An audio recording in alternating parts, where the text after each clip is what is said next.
بك يا رسول الله وعلى آلك وصحابك يا حبیب اللہ۔ گزشتہ نشست میں آپ نے توکل کے حوالے سے کچھ باتیں سماعت فرمائی، اسی موضوع پر کچھ عرض کروں گا۔ اللہ تعالیٰ نے زبان پر کلمہ حق جاری فرمائے۔ اللہ تعالیٰ ارشاد فرماتا ہے وَمَا مِن دَابَّةٍ فِي الْأَرْضِ إِلَّا عَلَى اللَّهِ رِزْقُهَا، جس کا مفہوم ہے کہ زمین پر چلنے والا کوئی جاندار ایسا نہیں ہے کہ جس کا رزق اللہ تعالیٰ کے ذمہ کرم پر نہ ہو۔ زمین پر انسان ہو، حیوان ہو، کوئی جاندار ہو، اللہ تعالیٰ نے اس کا رزق اپنے ذمہ کرم پر لیا ہے۔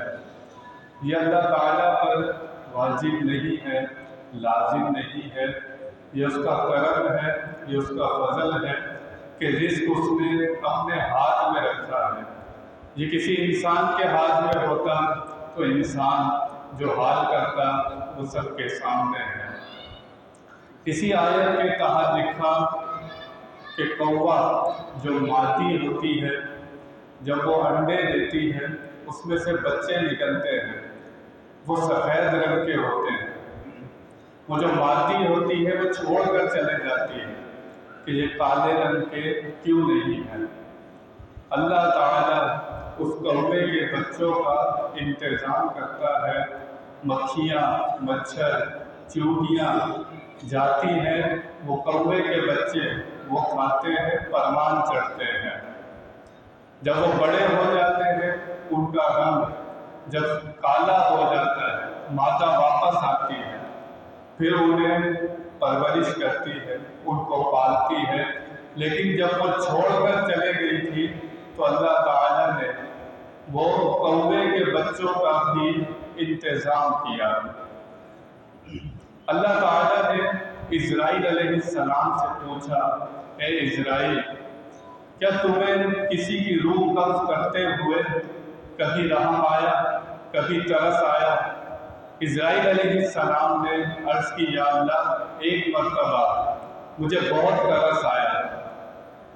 سمندر میں جہاز سفر کر رہا تھا، طوفان آیا، جہاز ٹوٹا، جہاز کے ٹکڑے ہوئے، کتنے لوگ سمندر میں ڈوب گئے، کچھ لوگ بچے جو جہاز کے تختوں پر سوار تھے۔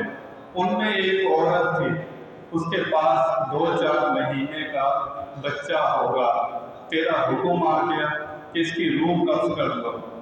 میں نے سوچا یا اللہ یہ 2-4 مہینے کا بچہ اس کا کیا ہوگا، لیکن تیرا حکم تھا، میں نے اس کی روح کو قبض کر دیا۔ اللہ نے فرمایا اسرائیل ہم نے تختے کو حکم دیا جا کر سمندر کے کنارے پر لگ جا۔ ہم نے شیرنی کو حکم دیا جا کر اس بچے کو دودھ پلائے۔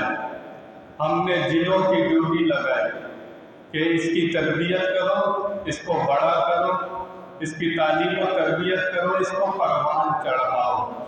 جنوں نے اس کی تربیت کی، وہ بڑا ہو گیا۔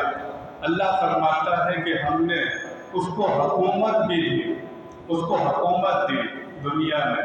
اسرائیل جانتے ہو وہ کون تھا؟ وہ شداد تھا، ہمارا دشمن شداد تھا، وہ ہمارا ماننے والا نہیں تھا۔ تو یہاں پر اس حکایت پر علماء نے لکھا کہ اللہ تعالیٰ اپنے دشمنوں کے لیے اتنا انتظام کرتا ہے تو جو اس کو ماننے والے ہوں گے ان پر کتنا کرم ہوگا۔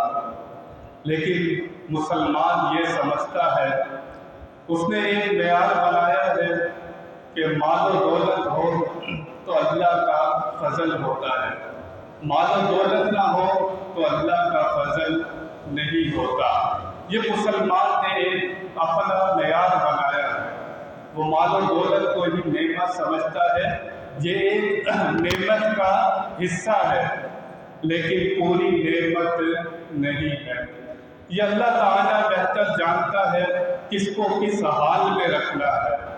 بعض اوقات جب مال و دولت آتا ہے تو انسان فرعون بھی بن جاتا ہے، عیاشی میں پڑ جاتا ہے، اللہ سے غافل ہو جاتا ہے، مال و دولت کو ہر کوئی سنبھال سکتا نہیں ہے۔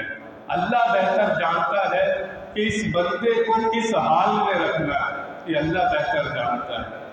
اچھے حال کی طرف تدبیر کرنا، کوشش کرنا، مال و دولت حلال کمانا شریعت منع کرتی نہیں ہے، لیکن ساری تدبیروں کے بعد بھی بندے کا حال نہیں بدلے تو پھر اس کو اسی کے حال پر آ جانا چاہیے کہ میرا رب مجھے اسی حال میں رکھنا چاہتا ہے۔ حدیث شریف کا مفہوم ہے، بندہ اللہ تعالیٰ سے مانگتا ہے، یا اللہ فلانی چیز دے دے، یا اللہ یہ دے دے، مجھے یہ چیز چاہیے۔ اللہ فرشتوں کو فرماتا ہے، فرشتوں اس کو ابھی نہ دینا، اس کو ابھی نہ دینا، اس کا مانگنا مجھے پسند ہے، اس کا مانگنا مجھے پسند ہے، تم نے اگر اس کو دے دیا تو یہ مانگنا چھوڑ دے گا۔ تو سب سے بڑی نعمت یہی ہے کہ وہ سجدے کی توفیق دے، اپنے گھر میں بلا لے، دنیا میں ایمان کے ساتھ رہے اور دنیا سے ایمان سلامت لے جائے، دنیا میں اس سے بڑی کوئی نعمت نہیں ہے۔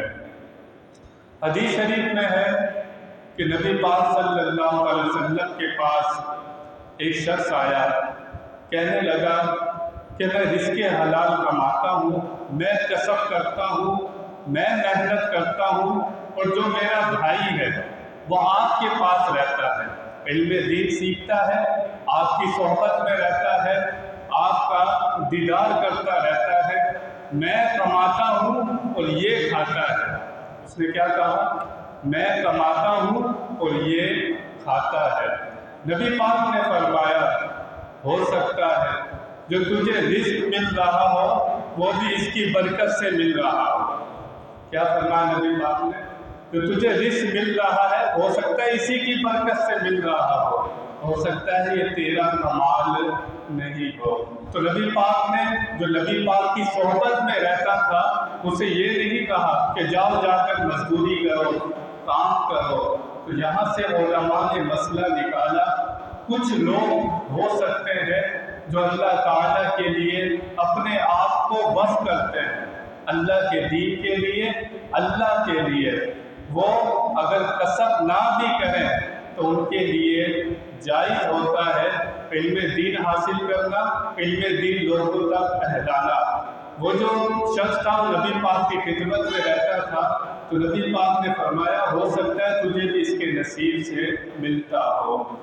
ہمارے گھر میں بہت سے لوگ ہوتے ہیں، ہم کسی کے لیے ہم کماتے ہیں، کسی کی مدد کر رہے ہوتے ہیں، رشتہ دار ہو سکتے ہیں، بھائی ہو سکتا ہے، کبھی یہ نہ کہے کہ میں اس کو کھلاتا ہوں، میں اس کی مدد کرتا ہوں۔ یہ اللہ تعالیٰ جانتا ہے کہ جو تمہیں مل رہا ہے وہ بھی ہو سکتا ہے کسی کے نصیب کا صدقہ ہو، اس کی وجہ سے تمہیں بھی مل رہا ہو۔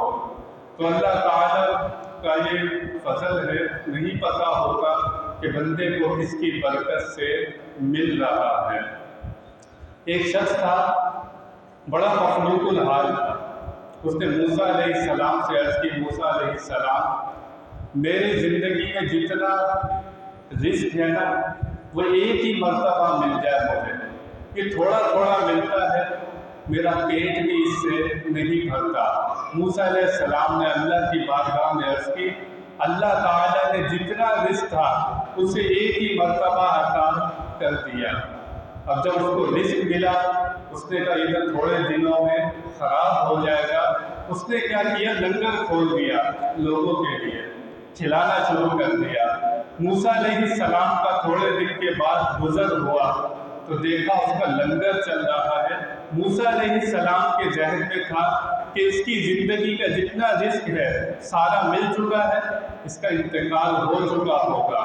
موسیٰ علیہ السلام نے دیکھا لیکن اس کا لنگر چل رہا تھا۔ اللہ کی بارگاہ میں عرض کی، یا اللہ یہ کیا معاملہ ہے؟ اللہ نے فرمایا، موسیٰ علیہ السلام اس نے ہم سے تجارت کر لی، اس نے ہماری مخلوق کے لیے لنگر کھول دیا، ہم نے اس پر اپنی عطا کھول دی۔ یہ ہماری مخلوق کو کھلاتا رہا، ہم اس کو عطا کر رہے ہیں۔ کوئی نہیں پتہ چلتا کہ بندہ کس کے لیے انتظام کرتا ہے۔ حدیث شریف میں آتا ہے بندہ بندے کی مدد میں لگا رہتا ہے، اللہ اس کی مدد میں لگا رہتا ہے۔ جب تک بندہ بندے کی مدد میں لگا رہتا ہے، اللہ اس کی مدد میں لگا رہتا ہے۔ تو اللہ تعالیٰ ہمیں توکل کی دولت سے مالا مال فرمائے۔